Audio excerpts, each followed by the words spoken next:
Well, now it's nighttime.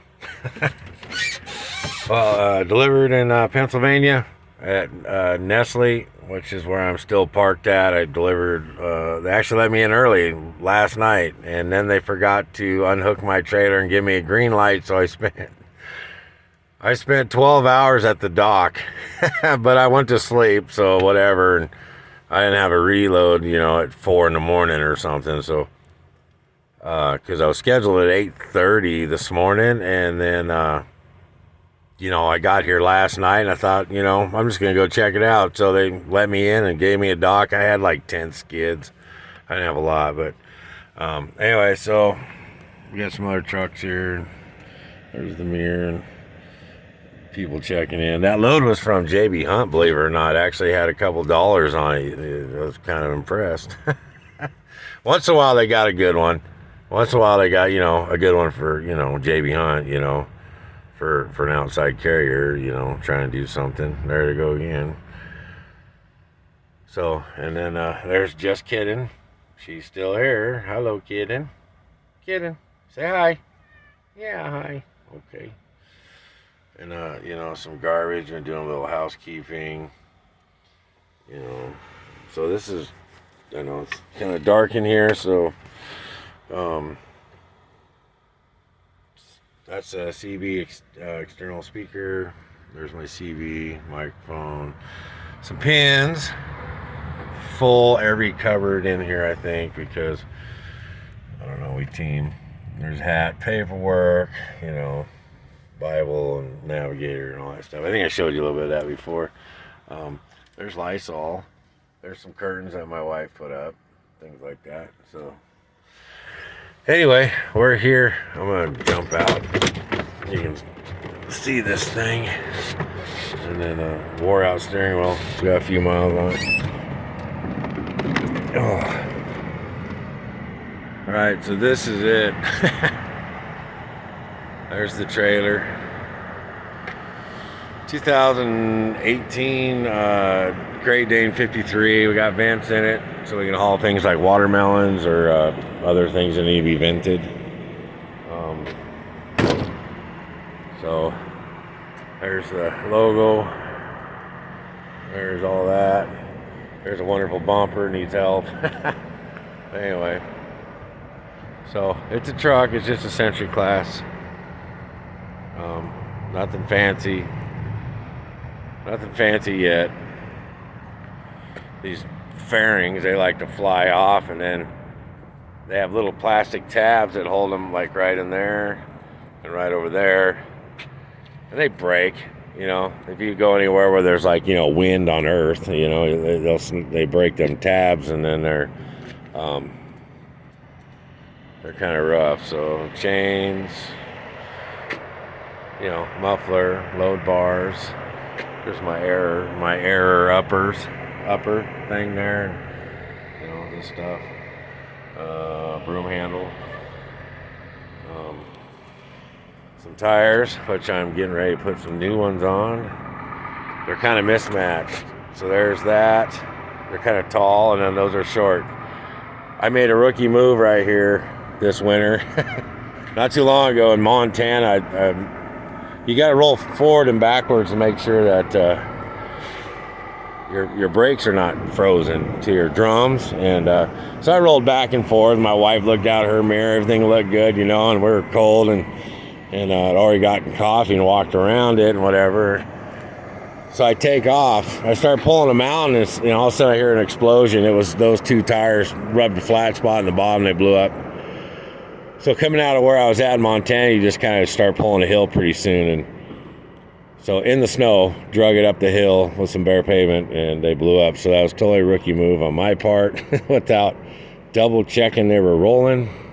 Or they could have froze again when I hit the brakes, at the stoplight before I got onto the interstate too. So anyway, it was really, really, really cold. So this has that auto air system. I took it off because DOT, believe it or not, don't like them. So I got a write-up or whatever from them for an audible air leak in a tire, and I fixed it right there. It was just a really small little finish nail, and I picked it up somewhere.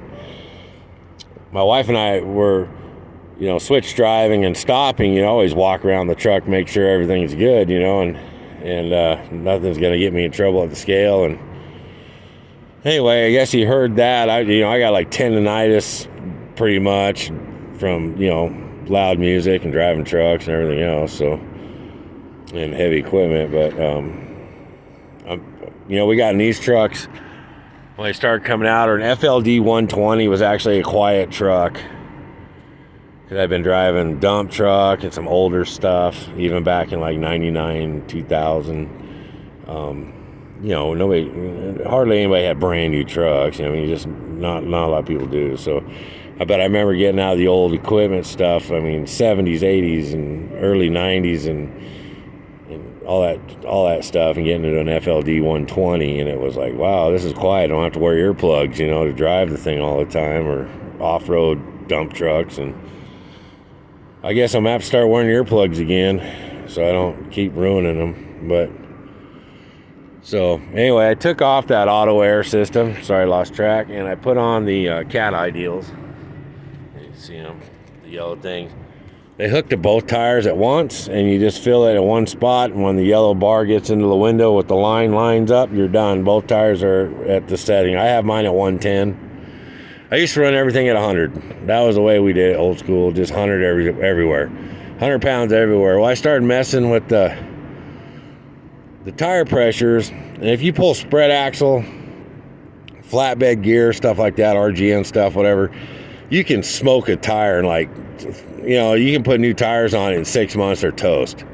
So I started messing with different air pressures and stuff when I got this set up and going, and 110 seems to work.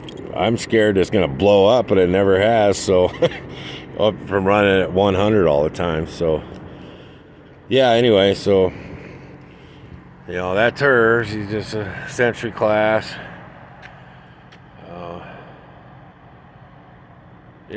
Just a work truck right now. I got another one I set for sale, and I have another one that's a Columbia, and I sold it to a friend, and he's making payments on it and stuff right now. But anyway, this is Great Dane, and I use my doors for my bumper stickers. 84 Lumber, and south of the border, and Dillon, South Carolina. It's a pretty cool place to go check out with all the alligators and stuff. But yeah, more of that. Oh, and we converted the hubs from oil to grease to get rid of that air system. So we went we packed and we changed the ends of them, and now my axle bearing area and all that's full of grease packed in there. So I did some changes to it just to make it simpler, to not have to worry about DOT, because it's got a light on the front. And the light on the front of the trailer will blink or come on when you have a low tire pressure. And I had to put new landing gear on there. The other one's broke. The gears got messed up, and I just put that on. But there's a light right there. That's a light that'll come on in your mirror like a reefer. You can pull a reefer. A lot of you guys know about these trailers, but so when the tire pressure gets down 5 pounds or so, or whatever it's set at, then it will turn that light on. You'll see it in your mirror, and you got to check your tires. And so I told the officer, I was in Washington, of course. Those guys are pretty tough, a lot of times. It just depends on the day, I guess. But I'm from there, so I used to run I-5 all the time, and 84 and all that stuff. So you can pretty much expect that you're going to get pulled in. Or over or something. And so you always make sure your stuff's good going northwest. That's on lease too. So anyway, it's got a cat motor too, and air ride front end, and I just have the engine bay open. I don't want to do that right now. So anyway, dirty window. I better clean my window. Oh, look at that horrible truck driver you. It's almost time for the bugs to start coming out. I've seen one or two here and there in some warm parts of the country, but they're getting ready to come out and start messing up these windshields real bad. You won't be able to see out them at all. Especially Oklahoma in the summer or something, and run into a whole bunch of them grasshoppers, dude. They hit your windshield and they take out a quarter of it. You get 5 of those hit the windshield, you're blind. You can't see nothing. And they're hard to get off, man. They stick there pretty good. But anyway, so we made that drop. I kind of up to speed everybody on where we're at money wise. I got to reload though. I'm going to my kitty. Yeah, kitty. What do you need? I got a reload going to Suffolk, Virginia. Well, Virginia anyway. And there was nothing going back into the Ohio area. There was, but boy, man, anything that had any kind of money, not even money on it, just anything that was above like $1.65 was gone faster than you could even get to it. So that's how rough it is, ladies and gentlemen. That's what I said about the coast. We took a risk coming here, and then we took a risk going to North Carolina, and then we took a risk coming to Pennsylvania. But I think we're getting like, shoot, I don't know what we're getting, almost $2.60 or something a mile, I think. Loading some food stuff tomorrow around here, Allentown area, and then so we're gonna do that, and then we're gonna head down to Virginia. And we've been looking at loads down there. And when I say we, me and the company, and I look too. So, and it looks like we can get over 3 a mile going to short haul out of there, which would be, a blessing. And then kind of try to at least 230 plus, and just kind of step our way back into the Midwest, where you can kind of haul around there and make really good money. Kind of a weekend crapshoot. Went to North Carolina, and I was like, ugh, it's gonna be kind of iffy. And came to Pennsylvania on the east side. It's all right if you want to go to Connecticut. You can go to Connecticut for, I don't know, whether $3 a mile, but you ain't gonna haul nothing out of there but $1.20. My buddy is up there, and he just got he's up in Massachusetts, and he got a load out of there going to Virginia. I didn't ask him what he's getting on it, but I'm sure it's nothing to really, talk about much, except for some fuel and maybe a steak dinner, which is better than a poke in the eye. So he's trying to get home. He's going home for a while. So anyway, he's trying to, inch his way to the house. So, but I'll be out here for 3 weeks or so more. We usually work 3 weeks on, 1 whole week off, when things are rolling good. But like I said, that other truck, I put a lot of money into it, so I got a bill hanging over my head on that I've been paying on. So I'm trying to just chomp away at it. So right now it's to get that bill gone. All that money we put in that truck, and I only had a driver in it for 3 months, and it couldn't, the way the economy was then, which was, was that summertime last year, or no, what is it? Anyway, this winter time stuff. Anyway, it was bad, dude. Couldn't even take care of itself.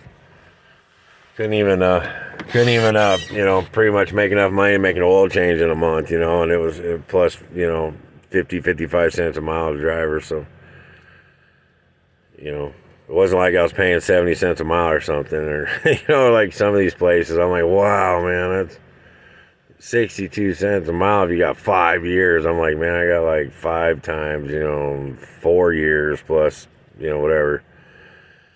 I could just go be a company driver and make like $2,200 a week guaranteed or something. But then you don't get to choose going home. And anyway, can't chicken out now. You got to see it through sometimes. It's better than, grass is greener.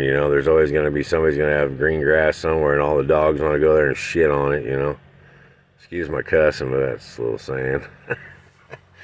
The dogs always want to go poop on the greenest grass and pee on the prettiest trees, so that's where they're going to be. All them dogs going to be over there just messing it up anyway. So you get some strange people running some strange stuff, man, sometimes. So if you're strange, God bless you, man. A lot of us are kind of strange out here, but just be courteous, be respectful. Try to take your job serious. I mean, I don't know. I'm actually starting to take it more serious again. I'm so fed up with this thing. You do a good job, be safe, but you know what I mean. You're mentally just kind of, nah. You're going through the motions, you're fixing everything you're supposed to, yada yada, but like inside, you're not real excited about it no more. And yeah, it gets hard to get up and go do anything sometimes, But anyway, I'm sticking it out for the hopes of maybe a better truck, a different one. And one last ride. I'm 48. I could probably use an all-metal truck. And I pay my bills, so if anybody's listening. Anyway, one of the ones that's made of metal, like a Peterbilt, probably, 97 or something. that would be cool. But anyway. All right, ladies and gentlemen. Be good. Grind them till you find them. Talk to you later. Peace.